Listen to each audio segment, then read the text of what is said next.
বাংলাদেশ থেকে সৌদি আরবে হজ যাত্রীদের পৌঁছানোর পর ফাঁকা ফিরতে হয় ফ্লাইটগুলোকে। একইভাবে একমুখী ফাঁকা থাকে রিটার্ন ফ্লাইটও। এবার এই একমুখী ফাঁকা ফ্লাইটে প্রবাসী বা সাধারণ যাত্রীদের বহন করতে কাজ করছে বিমান। এ লক্ষ্যে শুরু হয়েছে কম মূল্যে টিকিট বিক্রি। এতে ঢাকা জেদ্দা মদিনা রুটে 20,500 টাকায় একমুখী যাতায়াত করতে পারবেন সাধারণ যাত্রীরা। কিছু ডেডিকেটেড ফ্লাইটের পাশাপাশি আমরা কমার্শিয়ালিও নিয়ে আসবো, যেটা ওয়ান ওয়েতে ফাঁকা আসতো আমরা ওখানে কিছু প্যাসেঞ্জার নিয়ে আসার পারমিশন পেয়েছি। সেটাতে কিছুটা তো লাভ ইনশাল্লাহ হবে আশা করি।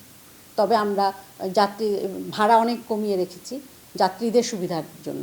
রাষ্ট্রীয় প্রতিষ্ঠান হওয়ায় নানাভাবে পরিচালনায় কাটছাঁট করতে হয় বাংলাদেশ বিমানকে। এবার বেশিরভাগ ফ্লাইটেই হাজিদের পাশাপাশি সাধারণ যাত্রীদের সেবা যুক্ত করার বিষয়টিকে ইতিবাচকভাবে দেখছেন বিশেষজ্ঞরা। হাজ টার্মিনালে প্যাসেঞ্জারদের নামিয়ে জাস্ট টো দিয়ে 15-20 মিনিট টো দিয়ে এটা ইন্টারন্যাশনাল এয়ারপোর্টে নিয়ে আসতে পারবে।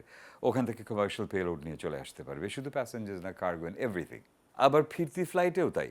এটা যদি সাউদিরা অ্যালাউ করে, হ্যাঁ, তাহলে অপারেটিং ক্যারিয়ারদের খুব সুবিধা। আরেকটা বড় সুবিধা হলো তখন হাজ ফেয়ার কমানো সম্ভব। এর আগে কয়েক বছর ফ্লাইটগুলোর জন্য সৌদির আলাদা শর্ত থাকায় অন্য যাত্রী বহন করতে পারেনি বাংলাদেশ বিমান। কম ভাড়ার এ সুযোগ মিলবে শুধু হজ মৌসুমেই। এতে বাড়তি 100 কোটি টাকা আয়ের প্রত্যাশা সংস্থাটির। কাজল আব্দুল্লাহ, সময় সংবাদ, ঢাকা।